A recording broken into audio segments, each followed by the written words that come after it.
fucking car to drive.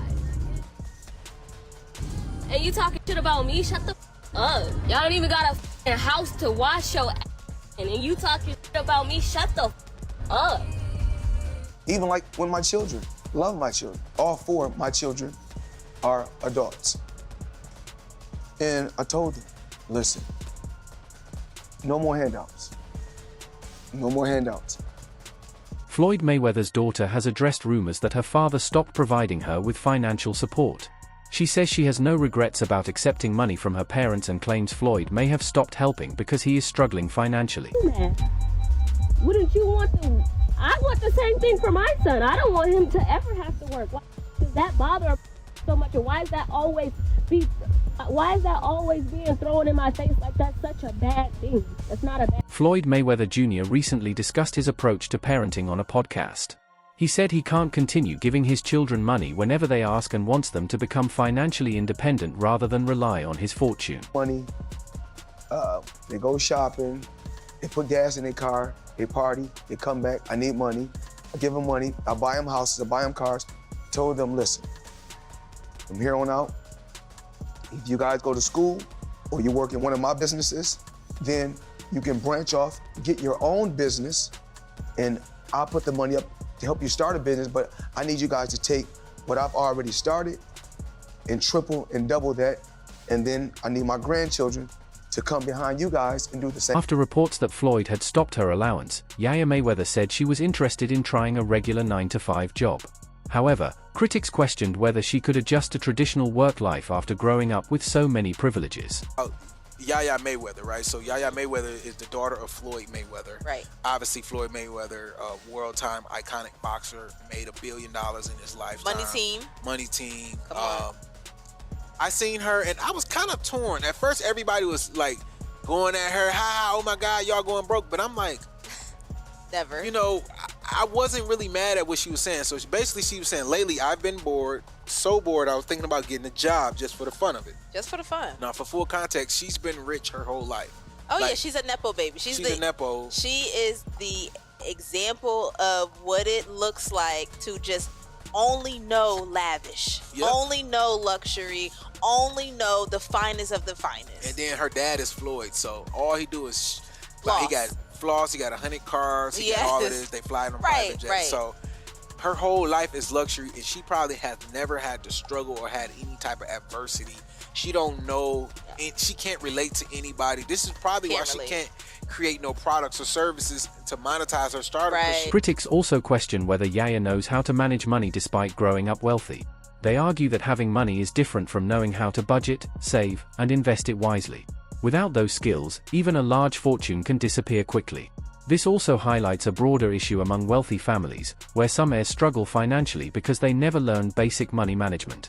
These little girls don't know how to do nothing. And she's sitting on I'm bored. And y'all can say, well, her daddy rich, but like, well, what if something happens to her father? Oh, we got trust funds. Okay, cool. He may have trust funds. But does she know how to budget money? Does she know how to make money? Does she know the value of money? That empire, that estate is going to be gone. And statistics show that 85% of second wealth generators from their parents go broke because they don't understand how to manage it, which means there's a few reasons. Either we spent too much time making it, we didn't have time to educate our kids on it, and so we just gave them everything. Or two, they just don't give a damn. They just entitled, spoiled. One critic argued that some wealthy young people lack practical skills and may take their financial security for granted. They questioned whether she could manage money, earn independently, and understand its value if her family's support ever changed. The criticism also points to a broader concern about heirs who grow up wealthy without learning strong financial habits. Have to stop. Literally. Y'all have to stop comparing me, and even the people that y'all comparing me to, they have to stop, okay, comparing themselves to me. Because listen, you cannot y'all have to stop comparing me to people who wear fake designer stuff, okay? Let's start there. Who wear fake designer stuff. Baby, I'm walking into designer stores, Neiman Saks to get my stuff. They're not. They're getting these from these little boutiques, whatever. Let's start there. Now, then we're gonna go to stop comparing me to people who rent exotic cars, foreign cars. Baby, every car I drive, best believe, is paid for. It's not rented, paid for. In my last name is Yaya has often rejected comparisons between her lifestyle and that of ordinary people. She says her circumstances are different because she grew up as the daughter of a wealthy boxing legend with opportunities many people never have. Because of that, she feels it is unfair to judge her by the same standards as someone from a completely different financial background. Week for Floyd Mayweather, let's go. So now he has filed a $175 million lawsuit against his business partner, Jonah Regnitz. So the name should be familiar to you. He has been described as Floyd Mayweather's right-hand man for decades. Also, he has been named in several lawsuits with Floyd for them being involved in scams themselves. The lawsuits include allegations for fake exhibition fights, allegations for unpaid jet bills, unpaid jewelry, unpaid services provided. But in turn, now Floyd is suing him and saying, hey, I never saw this stuff. You have scammed me out of jewelry. You have scammed me out of money. You've scammed me out of real estate. And so this is a big, massive lawsuit, guys. What's also interesting is Floyd has had an interesting support for the Israel community. Jonah Regnitz is a member of a prominent Jewish Orthodox family. I'm curious if he's going to continue to have the same set support. I'm also curious to say if he's going to prevail in the other lawsuits. Is this a way for him to get out of it, or these false allegations? As Yaya continues defending her right to receive support from her parents, discussions about Floyd's finances have also intensified. One social media post claimed Floyd accused a former associate of costing him around $175 million through alleged financial misconduct, questionable jewelry transactions, a missing jet, and failed property deals. The accused side reportedly denied the allegations, while critics pointed to Floyd's spending habits. Floyd has claimed that the associate, Jonah Regnitz, gradually gained influence over his business and finances while presenting himself as a trusted advisor. The richest and one of the most dominant boxers in the history of the sport. But now, Floyd is stepping into the courtroom to fight for money he claims that he was never paid, and he wants justice on his terms. So let's talk details. Let me tell you about Dana White addressed Floyd's reported financial and legal troubles, suggesting he may be open to helping. He said it is unfortunate for someone who worked so hard to build a fortune only to see it disappear or allegedly be taken from him. The lawsuit reportedly involves claims of stolen funds, questionable investments, unauthorized transfers, missing jewelry, and Floyd's private jet. Filed a lawsuit in California against Showtime Networks and Steven Espinoza, claiming they helped his former advisor, Al Heyman, misappropriate a huge chunk of his fight earnings to the tune of $340 million. Mayweather says the money is still missing and unaccounted for, and he's now suing Showtime and Espinoza for aiding and abetting breach of fiduciary duty, civil conspiracy to commit fraud. Ooh, it's a serious accusation there. Conversion, unjust enrichment, and he's seeking punitive damage on top of the missing $340 million. So why is Floyd suing him, and what is he claiming? Well, Floyd argues that during his legendary career, where he generated $1 billion in revenue plus and pay-per-view money, a significant portion of the funds that he made through those events, through his fights, didn't make it into his hands because they were funneled through accounts controlled by his then advisor. Was once regarded as one of boxing's wealthiest and most successful stars, but he is now in court over money he claims he was denied. He is seeking justice, and the allegations in the case could have major consequences. Look, I can't say too much about it. The lawyers have asked me not to, but obviously Floyd is looking for $340 million, which he, I think, supposedly discovered 10 years later is missing. I think you can tell by my tone what my thoughts are about that. And look, all I can say is I'm confident in the legal process. I'm confident about what the facts are going to show, and I look forward to this playing out in court so everybody can see exactly what is true.